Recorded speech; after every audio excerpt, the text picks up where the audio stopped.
Hey guys and gals, it's me, George, the Shade Tree Railroad Band. No, I know I haven't got my engineer's cap on. It's because I'm out in the garage. But I had something I wanted to show you out here, a couple of things actually.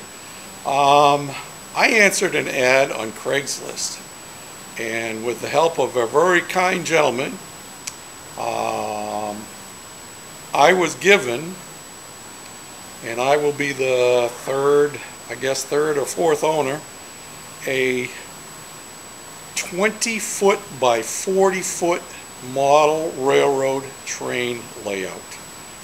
And it's all in pieces, and I certainly won't be able to use all of it, but I'm going to be able to use part of it, and the rest, whatever I can't use, I'm going to give away. So I'm going to show you what I've got here. The most important part, and this is the part that I am using for sure, is the best part of this whole unit is this. Let me swing it around here. This is the section that had the round table on it, and as you can see, it has all the track. I think originally there might have been a round house in that gray area around the round table, and it has the control panel over here with it and a bunch of switches on here. And this is going to get added on to my railroad, Lord willing. The best part of this is, I don't know that all of it works, but I do know that this part of it works. See, you're going? Now I'm going to stop it.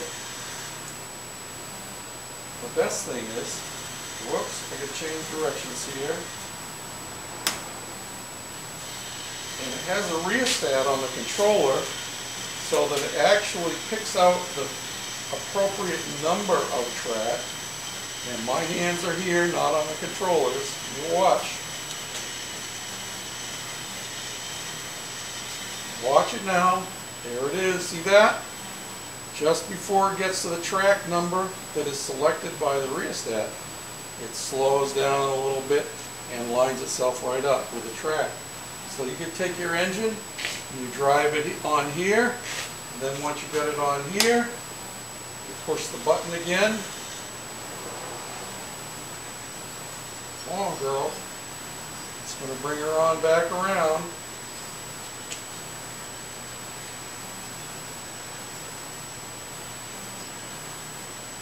Keep on coming. Acts like it's dragging a little bit. This has been in storage and it's been apart for quite a while, so I was amazed that the wiring on it was set up enough so that it would still work. And you bring it around here,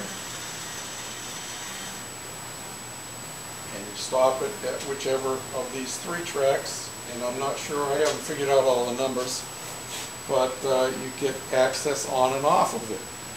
And not only that, if you look down here, and I will slide you down in here a little bit closer. I know this camera doesn't do close-ups real well, but maybe you can see good enough that, let me see now.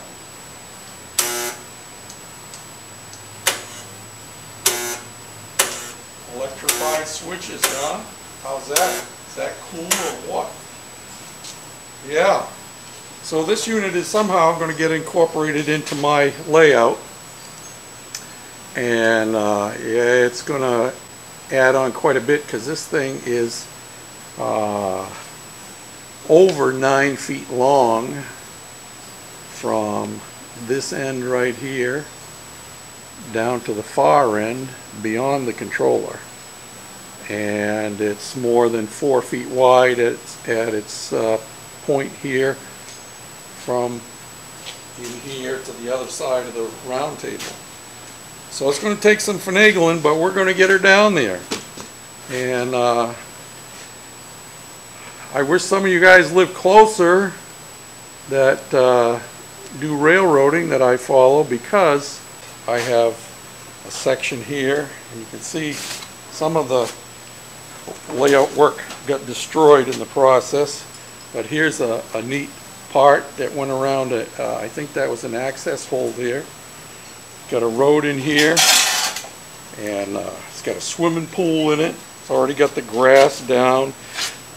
Most of the buildings, or in fact all of the buildings, were missing. They were already removed. But it's got more switches on this. Comes around, got roads on it, got a mountain. I know the mountain's crushed, but that's easy to fix. A little plaster, that's all it is plaster Paris. And here's another section down here that has set up for probably to be off of the switch yard from the turntable. I'm not sure. Dry riverbed.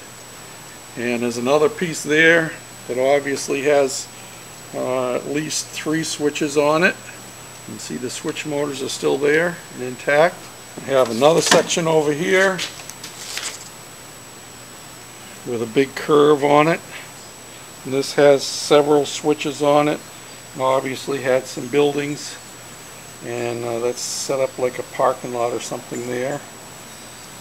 And this piece here, this subframe, goes with a piece that's over on the floor behind. And here's another switch yard with a switch panel and a bunch more track on it.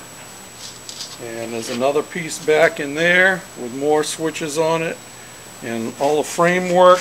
Look at that pile of framework for the bed. And then there was all of the backdrops, and it had this was set up to be done in a Southwest American theme. And I'm gonna flip you over, Kate. Now you ready? Stand on your head. Yeah, see that? Can you see that now? Huh? Southwestern theme, kind of like the desert. So get all of those. A couple more sections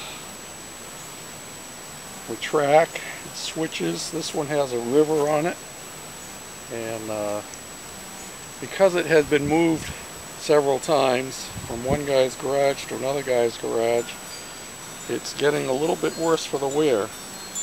But I found out that you can either repair it, or the track actually can be removed from it by soaking it with water, because most railroad enthusiasts use white glue, like Elmer's glue, to do their scenery work, and also to glue the track down, as well as nailing them down. So, not only that, but my friend also gave me these 2 lawnmowers. And I know that the this Craftsman mulcher over here, this one runs. I started it with a shot of ether. This one I haven't tried to start yet, but I will get them running, get them cleaned up. And of course you'll recognize this one here. I haven't done anything more with it.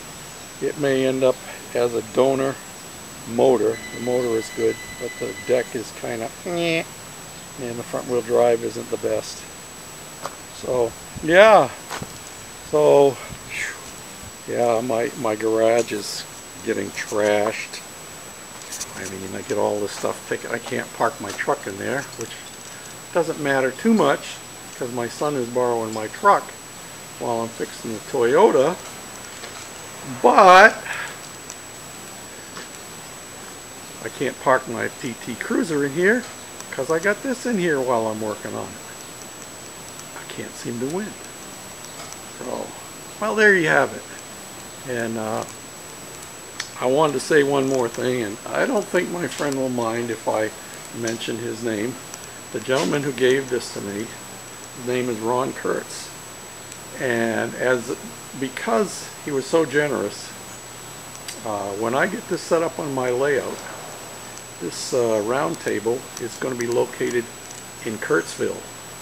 How's that? So, there you have it. More scrounging by George, the Shade Tree Fix-It Man and the Shade Tree Railroad Man, and whatever else I can seem to get my hands into. Oh, I was at the dump the other day. And oh, here we go. I gotta try to keep this short. I know, I'm stretching it out.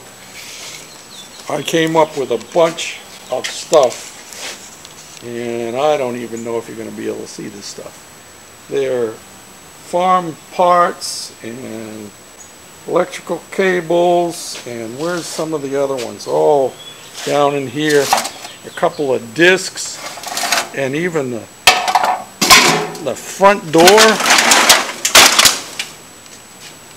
off of an old cast iron stove.